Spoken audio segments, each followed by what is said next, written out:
Olá, queridos! Bendito seja o nome de Jesus! Você tem estudado? Você tem buscado levar esse material avante? Você tem feito da sua casa um pequeno grupo onde você possa colocar esse material para as pessoas lerem, ouvirem, entenderem? Lembre-se, você é porta-voz de Deus. Vamos orar então? Querido Deus e amado Pai, bendito seja o teu nome por mais essa chance que temos de fazer funcionar o teu trabalho nessa manhã, um culto especial a ti, uma entrega do nosso coração. Ao lermos e estudarmos estas verdades, que elas sejam um caminho, Pai de amor, para outras coisas que acontecerão, como se fosse um alerta para aquilo que vai acontecer em nosso futuro. Em nome de Jesus nos abençoe. Amém. O seu programa Tocha está começando.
O desaparecimento de Lutero tinha provocado todo tipo de pensamento e de situação na Alemanha.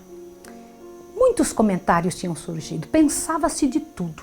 Uns achavam que tinha sido assassinado, outros, mesmo entre os que não eram declaradamente amigos de Lutero, tinham prometido vingar sua morte. O clero começou a perceber o grande erro que tinha sido lutar contra Lutero, porque seu desaparecimento estava sendo pior do que ter Lutero em pessoa entre eles. Estavam cheios de temor da ira do povo, a tal ponto de pensarem em sair em busca de onde Lutero estaria para reintegrá-lo ao povo.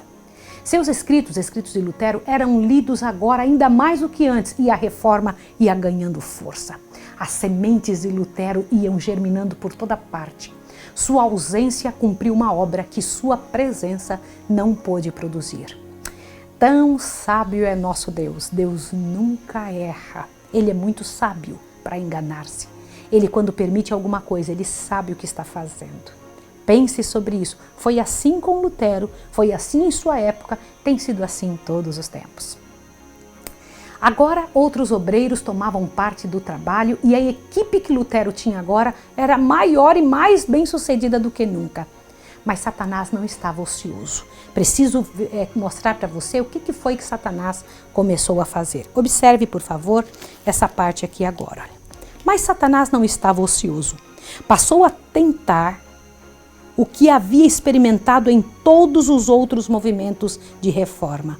Enganar e destruir o povo, apresentando-lhe uma contrafação em lugar da verdadeira obra.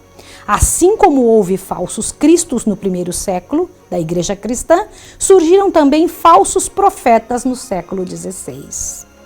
Alguns homens, profundamente impressionados com a agitação que avançava pelo mundo religioso, imaginavam haver recebido revelações especiais do céu e pretendiam ter sido divinamente incumbidos de levar avante até a finalização a reforma que declaravam apenas fora iniciada debilmente por Lutero. Na verdade, estavam desfazendo o trabalho que ele iniciara.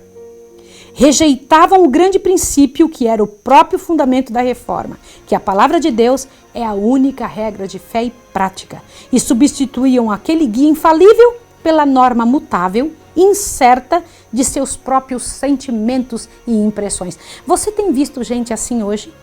que deixam a Bíblia para poder levar em conta aquilo que estão sentindo. Diz, mas eu não estou sentindo isso, Deus não me revelou isso. Não funciona assim, se não for bíblico, não é como Deus quer. Na verdade, a reforma, o princípio da reforma é o que Deus diz, é o que está escrito na Bíblia, não o que a gente sente, compreende? Agora deixa eu terminar de ler para você.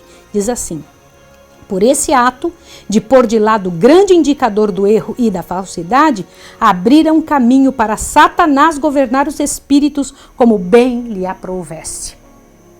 Olhe bem, tentou o que tinha dado certo no passado, ou seja, lutou para enganar o povo, para trazer para dentro da reforma pessoas não convertidas. Assim como houveram falsos cristãos, também houveram falsos reformadores. Irrompeu uma avalanche de pessoas dizendo-se enviadas por Deus e até pelo anjo Gabriel. Garantiam ter recebido a incumbência de ajudar a reforma e tinham sonhos e visões. Uma grande quantidade de pessoas acreditavam neles e os seguiam em suas delirantes propostas, criando não pequenos alvoroços na Alemanha. Lutero tinha aberto os olhos do povo, mas agora Satanás estava fechando com o fanatismo. Os dirigentes desse novo movimento procuraram Melâncto e insistiram que deviam ser ouvidos e acatados, pois estavam recebendo direcionamento do próprio Deus para isso. Gente, imagine uma situação como essa. Melâncto desconfiou e disse, olha o que foi a conversa de Melâncto quando esse povo o procurou. Olhe bem. Há efetivamente um espírito extraordinário nestes homens. Mas que espírito é este? De um lado, acautelemo-nos de entristecer o Espírito de Deus, e de outro, de sermos desgarrados pelo Espírito de Satanás. O que aconteceu com Melâncto? Ele ficou duvidoso e começou a pensar, eu preciso ter muito cuidado para saber qual é o tipo de espírito que está sobre estes homens. Pelos seus frutos os conhecereis. É a instrução de Jesus, não é? Logo os frutos apareceram. A Bíblia foi colocada rapidamente de lado e jovens começaram a deixar seus estudos e houve grande confusão. Por todo lado se ouvia falar que aquilo era obra da reforma. Essa era a intenção do diabo. Fazendo vir esses fanáticos, essas pessoas malucas, como não eram católicos, começaram a dizer que isso era fruto, né, da reforma. E Roma começou a ganhar de volta a confiança que tinha perdido. Lutero, ao saber disso, comentou, eu sempre temi que Satanás mandaria esta praga. Olhe bem, nem mesmo as opressões dos papas e do clero havia trazido tamanha angústia para Lutero. Percebeu que da própria reforma tinha surgido seus piores inimigos. Os fanáticos usavam até as mesmas palavras de Lutero, torcendo-as para alicerçar sua doutrina errada e fomentar contenda na igreja. Em tudo que Lutero se propusera a fazer, o Espírito de Deus o tinha guiado, dando certeza de cada passo. Nenhuma estrada tinha sido trilhada antes da hora e cada verdade era colocada na hora certa, porque eles dependiam de Deus. Agora esse fanatismo opressor estava fazendo o que Deus nunca faria. Lutero caiu em súplicas perante o Deus eterno. Clamou, pediu, implorou e decidiu não ficar por mais tempo em Wittenberg. Sabia disso? Ele pensou, eu vou sair e vou resolver este problema. Decidiu sair sem mais demora e mesmo sob condenação do império e sabendo do perigo, entendeu que a reforma era mais importante e voltou. Mandou uma carta ao eleitor, seu amigo, dizendo o seguinte. Lembra do eleitor da Saxônia? Ele mandou dizer assim. Seja Vossa Alteza cientificado de que vou a Wittenberg sobre uma proteção muito mais elevada do que a de príncipes e eleitores. Não penso em solicitar o apoio de Vossa Alteza, e longe de desejar sua proteção, eu mesmo antes o protegerei. Se eu soubesse que Vossa Alteza poderia ou quereria proteger-me, não iria de maneira nenhuma a Wittenberg. Não há espada que possa favorecer esta causa. Deus somente pode fazer tudo sem o auxílio ou cooperação do homem. Aquele que tem a maior fé é o que é mais capaz de proteger. Interessante, né? E uma segunda carta, ele acrescentou que sabia que o povo de Wittenberg eram suas ovelhas e mesmo sob pena de morte, deveria defendê-las.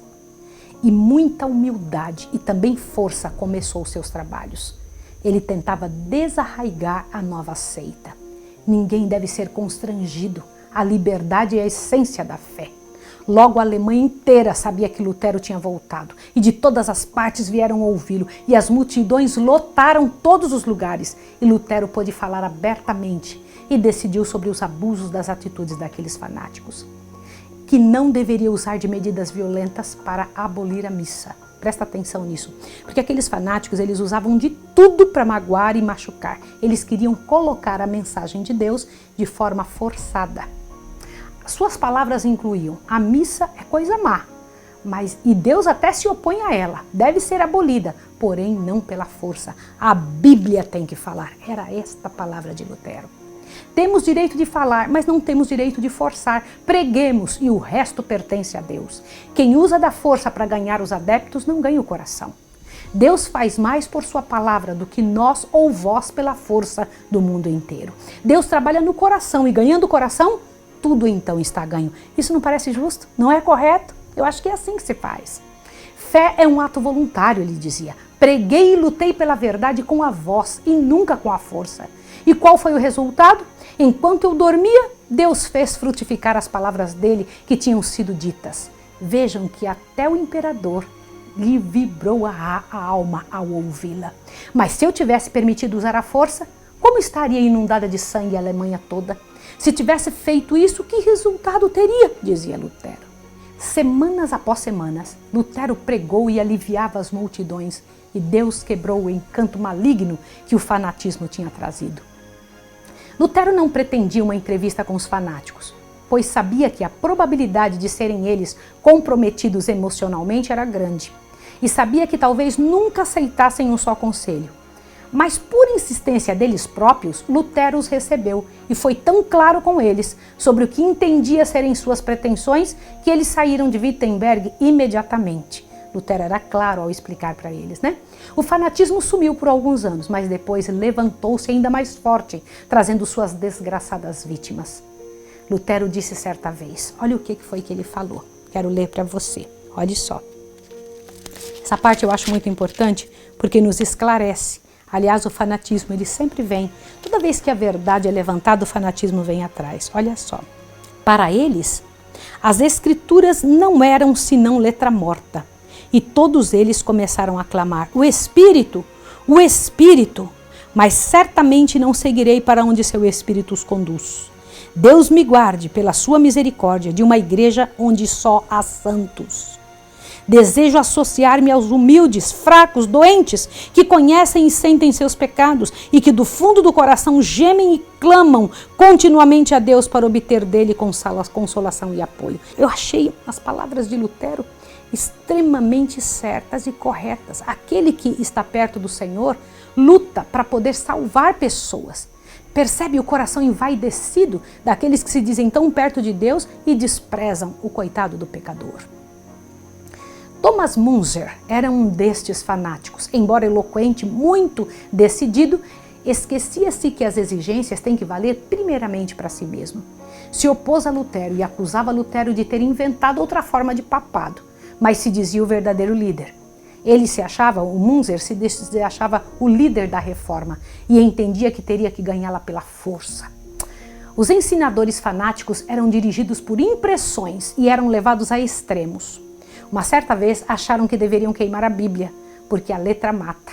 Suas doutrinas eram recebidas por milhares. O orgulho e a posição era isso que eles buscavam. Logo disse que não deveria seguir os príncipes e nem o Papa, e começaram então a dar vazão a todo desejo independente. Veja que interessante. Estes grupos fanáticos, eles começam primeiro com um ponto, daqui a pouco eles crescem para outro e outro e chamam isso de entender e compreender toda a luz. Mas veja, eles achavam que a missa era ruim, daqui a pouco a Bíblia foi tirada, daqui a pouco eles não aceitavam nenhuma ordem civil, não era só do Papa, não era nenhuma ordem eles aceitavam, nenhum tipo de autoridade sobre sua vida. Não é sério isso? Seguia-se as mais terríveis cenas de sedição e contenda, e os campos da Alemanha ficaram banhados de sangue. A agonia que enchia o coração de Lutero era maior do que ele podia suportar. Em Erfurt, as consequências do fanatismo tinham trazido muita vergonha para a causa da reforma. Muito pesar, muito descrédito, pois os romanistas se ocuparam em fazer acreditar que os resultados em toda a Alemanha tinham como base a doutrina de Lutero. Por outro lado, os chefes do fanatismo odiavam Lutero e o chamavam de vil pretensioso, porque Lutero tinha sido honesto com eles, esclarecendo que Deus não os tinha chamado. Então agora Lutero se viu odiado por todos os lados, príncipes, povo e romanistas. Como as coisas mudam, não é verdade? Rapidinho começam a mudar. Os romanistas estavam esperando ver a reforma cair, culpando Lutero até daquilo que ele mesmo nunca tinha feito e até combatia. E também os fanáticos se colocavam como vítimas, dizendo que haviam sido tratados com injustiça por Lutero, ganharam uma grande parte do povo a seu favor. Assim foi que os oponentes entraram para a história de Lutero com o mesmo poder que Satanás no céu, que estragou o reino de Deus e ainda se fez vítima na situação. Esse é o grande intuito de Satanás, chamar o pecado e a justiça de justiça e a justiça de pecado. Ele é o mestre da inversão de valores. Quantas vezes os servos de Satanás têm exercido esse tipo de sentimento nas pessoas ao tentarem parecer corretos enquanto acusam de erro aqueles que estão lutando pela verdade. E em resultado, aqueles que são leais a Deus são deixados a sós, sob suspeita e sem apoio e confiança de ninguém. Vou mostrar para vocês o que é santidade falsificada. Observe, por favor. A santidade falsificada, a santificação espúria, ainda está a fazer sua obra de engano. Sob várias formas, exibe o mesmo espírito dos dias de Lutero, desviando das escrituras os espíritos e levando os homens a seguir seus próprios sentimentos e impressões, em vez de prestar obediência à lei de Deus. Esse é um dos expedientes mais bem-sucedidos de Satanás para lançar opróbrio sobre a pureza e a verdade. Corajosamente Lutero defendeu a palavra de Deus de todos os ataques que conseguiu contra o romanismo, contra o fanatismo, contra a filosofia racionalista dos escolásticos. Tudo o que era contrário ao claro, assim diz o Senhor, Lutero reprovava. Cada um destes elementos oponentes estava a seu modo pondo de parte as escrituras sagradas e exaltando a sabedoria humana como fonte da verdade e conhecimento religioso. O racionalismo deifica a razão e dela faz o critério para a religião. O romanismo, pretendendo para seu soberano pontífice uma inspiração que descende ininterruptamente dos apóstolos e que é imutável em todos os tempos, dá ampla oportunidade para que toda espécie de extravagância e corrupção se ocultem sob a santidade da comissão apostólica. A inspiração pretendida por Munzer e seus companheiros não procedia de uma fonte mais elevada do que as divagações da imaginação e a sua influência era subversiva a toda autoridade humana ou divina. O verdadeiro cristianismo recebe a palavra de Deus como grande tesouro da verdade inspirada e como a prova de toda inspiração. De volta a Hartburgo, Lutero completou a tradução do Novo Testamento, que logo foi entregue a toda a Alemanha, que recebeu com grande alegria e foi escarnecido e rejeitado pelos que amavam a tradição e preceitos dos homens. O clero ficou alarmado quando soube que o povo comum podia discutir com ele sobre os preceitos da palavra de Deus e que a própria ignorância do clero seria exposta e imediatamente conseguiram um meio de destruir e impedir que essa Bíblia fosse espalhada. Mas o povo estava extasiado e altamente, literalmente faziam da Bíblia sua comida e bebida, seu sono, sua diversão, sua alegria, sua vida. Decoravam partes das Escrituras e levavam consigo em todas as partes. Logo Lutero começou a traduzir o Antigo Testamento, publicando tão rápido quanto podia e distribuindo nas mãos do povo comum em grande quantidade. Isso não é maravilhoso? Os escritos de Lutero eram bem aceitos e tudo que era composto logo era divulgado, distribuído pelo povo de mão em mão, cada um ia entregando para o outro, nas escolas, nas aldeias, nos lares, nos ajuntamentos, em cada local, ricos e pobres, cultos e doutos, as pessoas eram convencidas da verdade mais que em qualquer parte do tempo. A exposição de tua palavra dá luz e entendimento aos simples. Salmos 119 e 130. E era isso mesmo que estava acontecendo com o povo. A doutrina dos romanistas os fazia sentirem um jugo de ferro que os retinha na ignorância e degradação, mas a palavra de Deus os aliviava e fortalecia o intelecto, dando alvo e foco às multidões, despertando neles as capacidades adormecidas. Podia-se ver pessoas em todas as partes com a Bíblia nas mãos e a perguntar aos padres por que eram ensinados diferentes do que a palavra de Deus indicava. E se revelou uma falta de conhecimento que todo o clero possuía. É terrível, deve ter sido muito difícil. Assim, soldados, camponeses, iletrados, mulheres, crianças conseguiam explicar as claras verdades do Evangelho com facilidade, enquanto que padres e ilustres doutores mostravam que viviam em profunda e vergonhosa ignorância. Logo se viu jovens construindo um saber e um poder na palavra como nunca se havia visto. E em todos os lugares se podia perceber qualquer um que tivesse estudado a palavra de Deus a defendê-la de maneira muito capaz e digna. E enquanto os doutores do catolicismo caíam no merecido descrédito. O clero lutou fortemente para fazer o povo voltar e para isso apelou para o auxílio dos magistrados. Mas foi em vão. Foi em vão essa tentativa porque aquelas mentes e vidas agora estavam alimentadas e deixavam para trás as bolotas que lhes entupia de dor e sofrimento o coração e a vida deles. Quando se acendeu a perseguição, estes homens valorosos seguiram a instrução de Cristo e fugiram para outra cidade. E o evangelho foi se espalhando de maneira espantosa por aqueles que iam se hospedando aqui e acolá e deixando atrás de si um rastro de luz e de vitória. Era em vão a tortura, era em vão a cadeia, era em vão a fogueira. A palavra de Deus espalhou-se por toda parte e pessoas estavam dispostas a deixar-se morrer para pregá-la em todos os lados. Milhares de crentes selaram com sangue e mesmo assim a verdade prosseguia. A perseguição servia apenas para propagar a verdade e o fanatismo que Satanás se esforçou para fazer parecer confundir a obra da reforma serviu apenas para deixar mais claro ainda o contraste entre a obra de Satanás e a obra de Deus. Aleluia! E sempre será assim, sempre será desse jeito. Toda vez que Satanás colocar alguma coisa para travancar, para trazer dificuldade para a obra de Deus, o Senhor se levantará, porque a palavra do Senhor vai vencer. Não há possibilidade de não dar certo. O Senhor Deus é o vitorioso, Ele é o vencedor. Eu vou orar com você agora. Santo Deus e amado Pai, dá-nos esse tipo de coração. Dá-nos vontade de buscar a Tua palavra, dá-nos vontade de ir para o Senhor, de Te buscar, Senhor. Abençoa essa pessoa agora, encha de poder, Pai Santo, e nos prepare para estarmos aqui amanhã com uma multidão para assistir às verdades do Teu Evangelho.